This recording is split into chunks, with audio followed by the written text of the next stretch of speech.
بسم اللہ الرحمن الرحیم۔ السلام علیکم ورحمۃ اللہ وبرکاتہ۔ عزیز طلبہ و طالبات، آج کی اس ویڈیو میں ہم آپ کے لیے 12ویں جماعت کی اردو کی جو نئی کتاب ہے اس کی ایک غزل لے کر آئے ہیں، جس کے شاعر ہیں مرزا غالب۔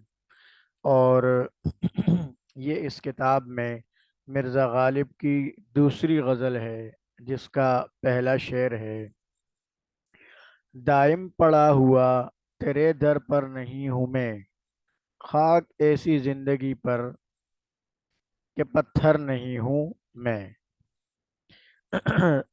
حوالہ تعارف شاعر ہے آپ کے سامنے۔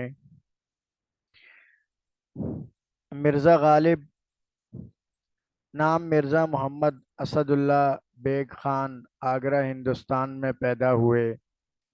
غالب تخلص اور مرزا نوشہ کنیت تھی۔ غالب سے پہلے اردو غزل پرانے انداز و خیالات کی حامل تھی، لیکن آپ نے فلسفہ، سیاست، معاش اور معاشرت جیسے موضوعات کو نئے انداز سے پیش کیا۔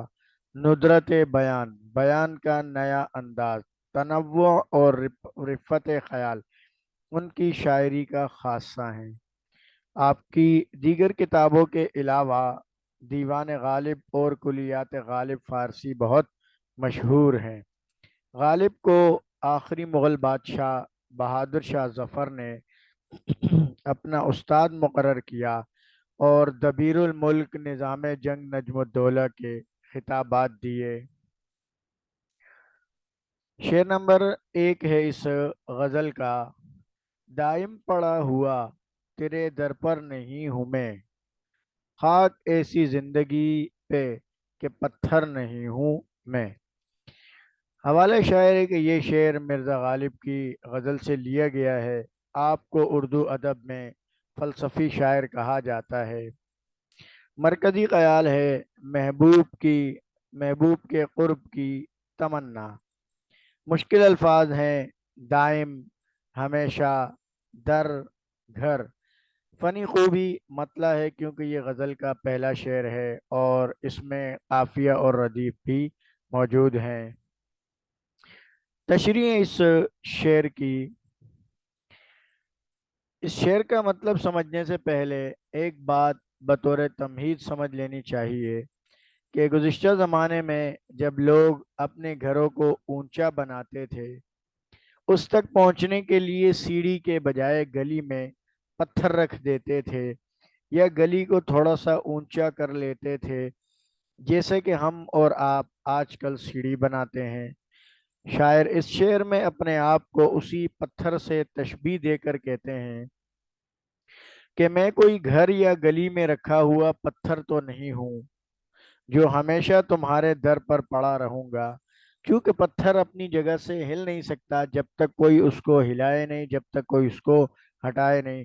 تو شاعر بھی یہی کہہ رہے ہیں کہ میں پتھر تو ہوں نہیں کہ اسی طرح جمع ہوا رہوں گا۔ اگر آپ میری طرف توجہ نہیں کرتے تو میری اس زندگی پر لعنت ہے، یعنی مگر میں آپ کے سامنے موجود ہوں اور پھر بھی آپ کی توجہ حاصل نہیں کر پاتا۔ ایسے جینے سے تو مر جانا بہتر ہے جس میں انسان اپنے محبوب کی محبت اور دیدار کو نہ پا سکے۔ میرا آپ کے در پر پڑے رہنا کسی کام کا نہیں اگر میں آپ کی توجہ حاصل نہ کر سکوں، یعنی اگر میں آپ کو اپنی طرف متوجہ نہ کر سکوں، آپ کے دل میں اپنی جگہ نہ بنا سکوں، تو پھر میرا کوئی مقصد نہیں بنتا۔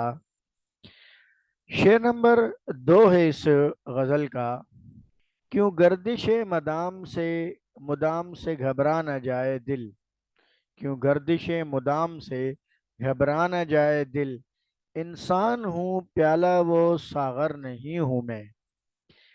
حوالہ شاعر گزشتہ والا مرکزی خیال ہے گردش ایام سے دلی گھبراہٹ کا بیان۔ مشکل الفاظ: گردش، گھومنا، مدام، ہمیشہ، دوام سے ہے یہ لفظ، پیالہ و ساغر، شراب کے برتن۔ تشریح میں شاعر فرماتے ہیں کہ میخانے میں جو شراب کے برتن ہوتے ہیں وہ ہمیشہ ادھر ادھر گھومتے رہتے ہیں، کبھی ایک کے ہاتھ میں کبھی دوسرے کے ہاتھ میں، وہ اس سے گھبراہٹ محسوس نہیں کرتے کیونکہ ان کا کام یہی ہے۔ مطلب ظاہر سی بات ہے، جو برتن ہے تو وہ تو استعمال میں آتے رہیں گے، کبھی ایک استعمال کرے گا کبھی دوسرا، لیکن وہ برتن کسی کو یہ نہیں کہہ سکتے کہ ہم تمہارے پاس نہیں آتے، ہم تمہارے ہاتھ میں نہیں آنا چاہتے۔ یہاں پر شاعر بھی یہی کہہ رہے ہیں، لیکن میں ایک انسان ہوں، میرے سینے میں دل ہے، میں اس ادھر ادھر گھومنے سے گھبرانے لگا ہوں کیونکہ میں ساغر اور پیالہ نہیں ہوں۔ ظاہر سی بات ہے کہ انسان کے جذبات ہوتے ہیں، احساسات ہوتے ہیں۔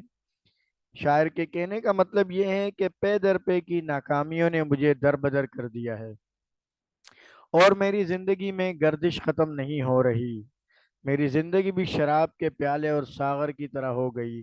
میں اس زندگی سے چھٹکارا پانا چاہتا ہوں کیونکہ میں ایک انسان ہوں اور میرے ایک دلی جذبات ہیں جو مجھے پشیمان کرتے ہیں اور ان حالات سے گھبرا جاتا ہوں میں۔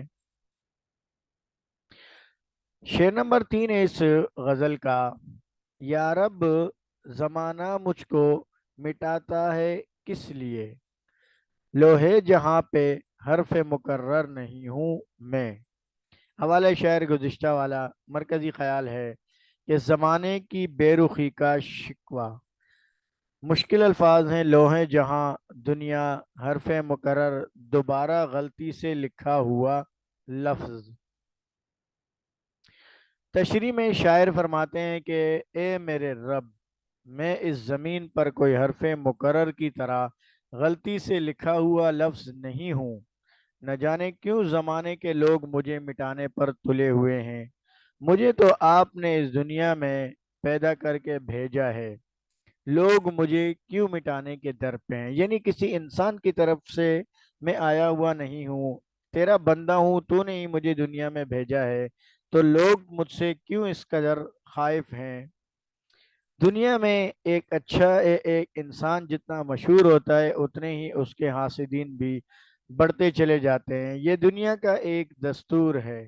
غالب شاید اسی بات کا شکوہ کر رہے ہیں کہ یہ لوگ میرے ساتھ اس طرح کا سلوک کیوں کر رہے ہیں، میں دنیا میں کوئی بیکار وہ لاچار انسان تو نہیں، میری اپنی ایک زندگی ہے، میں نے کسی کے ساتھ کوئی برائی یا برا برتاؤ نہیں کیا یا برا سلوک نہیں کیا جس کی وجہ سے لوگ میرے ساتھ اس طرح کر رہے ہیں۔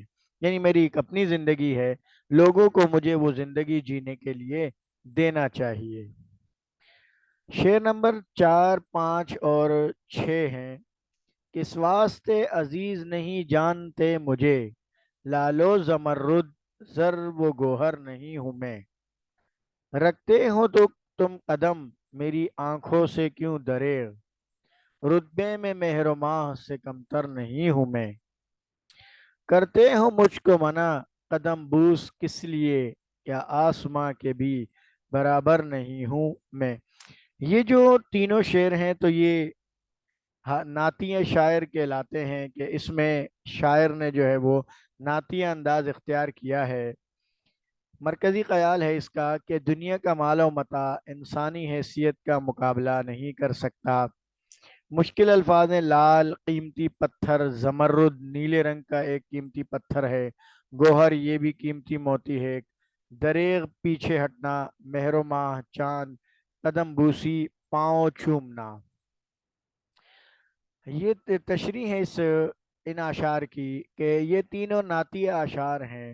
اس میں شاعر مرزا غالب فرماتے ہیں کہ یا رسول اللہ صلی اللہ علیہ وسلم، آپ اس عاجز کو کس واسطے عزیز نہیں رکھتے، میں لال و زمرد اور قیمتی موتی کی طرح نہیں، دنیاوی لالچ دنیاوی دولت کی میرے اندر کوئی خصوصیت موجود نہیں ہے، کیونکہ دنیا کی دولت آپ کی نظر میں ہمیشہ بے وقت رہی۔ یعنی میں دنیا کی کوئی خاص چیز نہیں ہوں کہ جس کی وجہ سے آپ مجھے ٹھکرا دیں، کیونکہ آپ صلی اللہ علیہ وسلم کو دنیا سے کچھ لینا دینا نہیں تھا۔